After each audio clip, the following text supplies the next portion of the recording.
So you're buying a pre-owned home, and so many of those that you know have waived their home inspection. The question is, should you? I would say no. How do you know what's under the hood of the house unless you take a deeper look? When you do your inspection, an inspector will go in and really take a deep dive.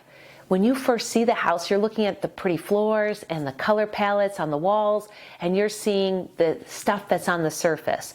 When a home inspector goes into the home, they really do a deep dive. They have things like infrared cameras to see behind walls and sense the moisture.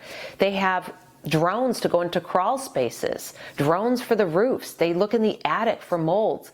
There's so many things that a home inspector does. It's unbelievable. And then there's things like a sewer scope.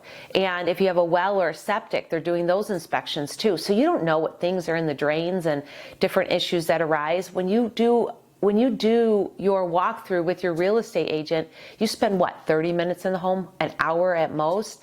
And a home inspection, they will do a deep dive and really look at the nooks and crannies of things. Will they find everything? No. Will they find most things? Yeah. And it'll give you a really good checklist of those things that you either want to have the seller fix, A.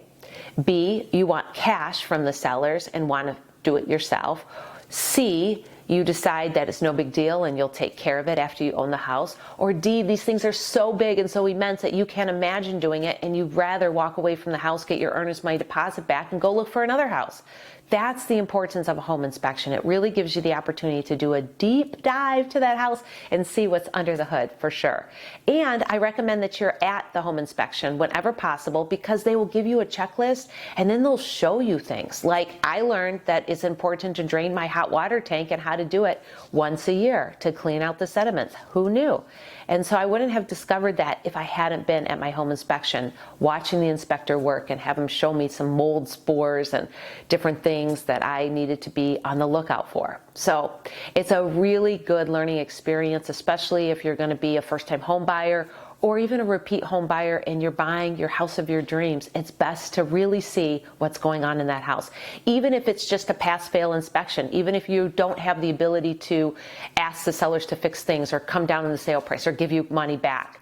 Even if those things don't exist, it's still such a great idea to pay that money for an inspector to get a checklist, a checklist of what you need to do to repair those things after you own the house and put that together. So this is Dawn Connors at Mortgage One, providing you fantastic mortgage solutions and really inviting you to take a deep dive into that home you're about to buy that's pre-owned, that many people have lived there in the past, and you want to know what is going on. Thanks for watching.